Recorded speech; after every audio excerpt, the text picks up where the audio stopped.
Welcome back to Evermore YouTube channel. It's Chris back with a quick thought of the day. Really, just things seem to be moving if you believe everything that you are hearing and seeing and reading with regards to Benjamin Sesko and Newcastle United. So it was interesting. A story broke through, I think, a Slovenian journalist late on through the night that said Benjamin Sesko had agreed to come and join Newcastle United, and the fee had been agreed, I think, with Leipzig and everything else as well. Now, that could have been a little bit premature. You see these stories, you're a little bit concerned about the validity of them and everything else as well. And then the mainstream started to get a hold of it. Keith Downey talked about it at Sky Sports. Craig Hope's talked about it. Even David Ornstein has talked about it. But some of the funniest things going on as well, to be fair. Keith Downey broke the news.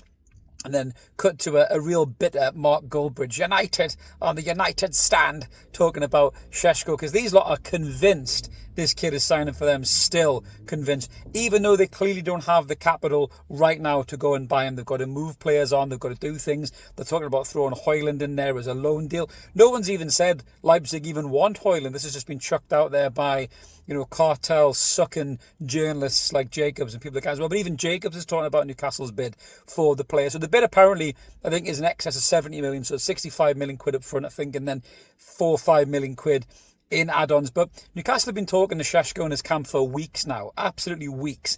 Manchester United are interested. There's no doubt they're interested. I'm sure about that. They talk about the kid being a Manchester United fan. I'm sure he probably is. Manchester United fans, you know, they are a massive club. You know, listen, they're a bigger club than we are, but they ain't a better team than we are right now. That is for damn sure. And the likes of Goldbridge pulling out, this was the same with Rooney 21 years ago. Newcastle bid for Rooney 21 years ago. Can you fucking hear yourself, mate? 21 years ago. Madness. Absolute fucking madness.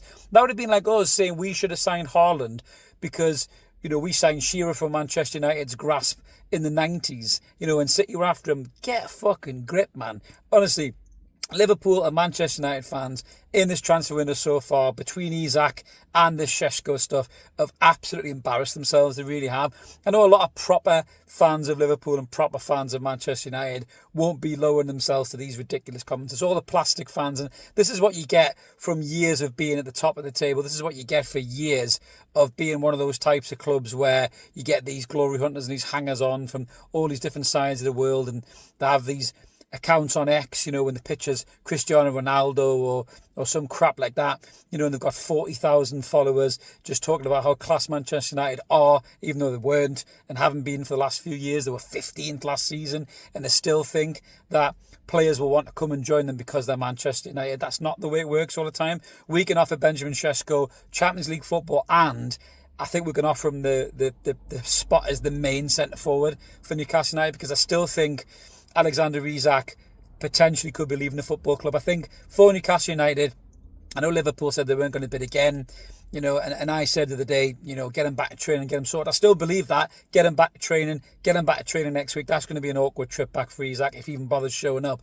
But if we get the Sesko deal over the line and get that done, and then something can happen with Wissa. Now, I think with Wissa, Newcastle are going to have to pay the extra 10, 12 million quid or whatever it takes to get Brentford to do business. I don't agree with the way Wissa's been going on. And all these daft Liverpool fans and Manchester United fans throwing that at our faces. Probably more Liverpool fans than anything really. I don't think Wissa's handled this well at all either. It does call his attitude into question, but I think Liam Kennedy said on the Geordie Journos, you know, you care about your club, really. You know, if we sign Wissa, then we'll be happy he's a Newcastle player.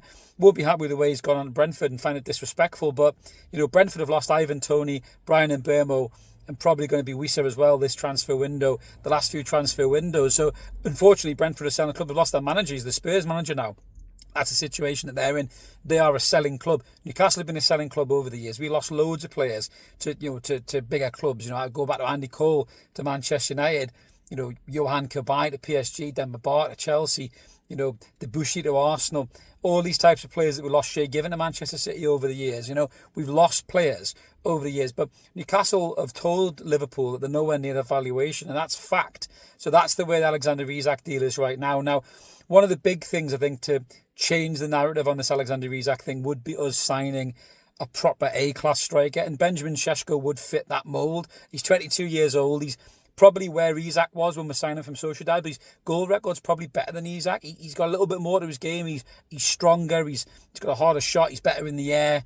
You know, he's a slightly different centre forward to Alexander Isak. He's got shades of a bit of Haaland in there, a bit of Zlatan in there in terms of his game, but he's still developing as a player. Now, listen, Newcastle could be in a situation here where they have Sesko and Isak for next season, which I probably think is highly unlikely. But it's good to see Newcastle making moves. I'm not getting overexcited yet, but it's nice to see moves are being made in the background. And Benjamin Sesko would be an unbelievable signing for Newcastle United. It would give the fans much needed confidence again, much needed reassurance that the project hasn't faltered, it hasn't stalled, and we are still able to attract these big name players around the world to come and be part of this project, like we did before with Bruno Guimaraes, Sven Botman, Sandro Tonali, and Alexander Isak himself. But there's loads of positions that Newcastle need to fill still in the transfer market. We need a centre half, we need a centre midfielder probably. You know, we're playing Spurs on Sunday. We'll have to see if the likes of Alfie Harrison gets a game. He looked quite tidy in the new little kind of 20-minute cameo that he had the other day. You know, the young Korean lad as well, is it Song Soo? He looks like he's got a little bit something about him as well. So maybe they could fill a gap in the squad for players that we're missing. But we're still not playing with a recognised centre forward. We've got Villa in 2 weeks. We need to get something sorted, whether that's Isak staying and being the main man, Sesko coming in and being the main man, Wisa coming in as another centre forward, or Wally Watkins or something like that. But Newcastle need to get movement, and they need to bring in key players, not just in that centre forward position, but the centre half, the midfield as well. Ramsdale's in for goalkeeper, whether you like him or not. He's there. Alanga's there for right wing. They were two key areas we want to strengthen. Centre half we have to strengthen. They're not getting any younger. You know, Lascelles looked dreadful pre-season, so he's not going to be the answer for cover for Fabian Schär, who again looked shaky a lot of the time last season. Dan Burns not getting any younger, even though he was class last season, probably the best season he's ever had in football. But we're lacking the depth there, we really, really are. And I think we have to bring in more players in key positions, and it's such a shame that we don't have the relevant bodies in position. And whatever you think's happened there, whether it was Eddie Howe's fault or whatever, I don't really believe all of that. I just think that the Paul Mitchell appointment was a terrible appointment. I think that was a really badly advised appointment by the football club. They should never have brought him in. The stuff you're hearing coming out of the likes of Craig Hope's article, I do think Craig's got a really good source at the football club. So for me, I think that's probably more true than false. It was a really bad decision to bring in Paul Mitchell. He ruffled too many feathers. Ironically enough, Benjamin Sesko signing is probably the kind of signing you'd expect Paul Mitchell to have made. But the other stuff that he's done, the damage in the background, has not been good for the football club. It sounds like we're going to get a new sporting director and CEO in when the window shuts, which I can't blame them. I wouldn't walk into this shit pile either. But Newcastle have got, 4 weeks now? 4 or 5 weeks left of the transfer window to get in those key positions. But getting a Benjamin Sesko in would be an unbelievable statement by the football club. Give him the number 9 shirt, let him play in front of those Geordies, let him play Champions League football.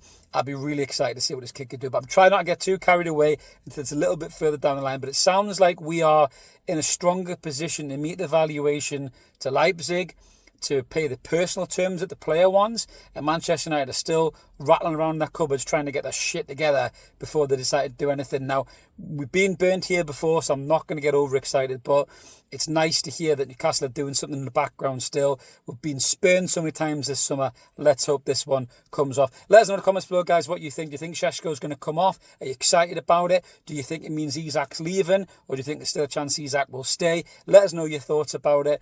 What do you think about this whole beef as well with Goldbridge online with Keith Downey? How pathetically sad is that, man? They're such a salty, twatful fan base, Manchester United fans, aren't they? They always have been. We call them the Veruca Salt of football fans. They really, really are. Keith Downey's a fucking legend. He's been on this channel before. I love Keith. He's a top bloke, as most Newcastle United fans would back me up, and content creators would back me up on that as well. It's just the bitterness of Manchester United. That's why I want to beat these fuckers to Sesko even more than ever. Please, Nixon, Howe, get it done. Get the deal done, man. Get the confidence back in the fan base. Let's get excited about a beast number 9, one of the hottest young strikers in Europe in a black and white shirt, and just piss off the red cartel. Their tears will taste sweeter than a cold pint on a warm fucking day. But let us know what you guys think about everything that's going on. We'll try and jump on and do a post-match reaction to the Spurs game. Hopefully Newcastle can get their first win of pre-season. Then we'll be back on Tyneside next week. Maybe Isak will be as well, with the Cellar Cup looming at the weekend before the Premier League season returns. Keep it ever more, like and subscribe. Thanks to our new subscribers over the last few weeks. It's been awesome to have you on board. We'll catch you on the next one. Cheers.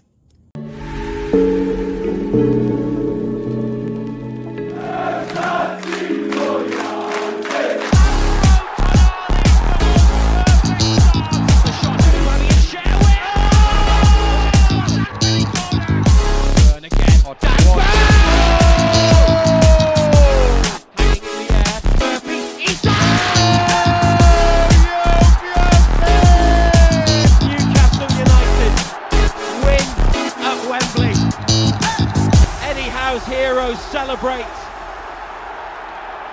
They have done it.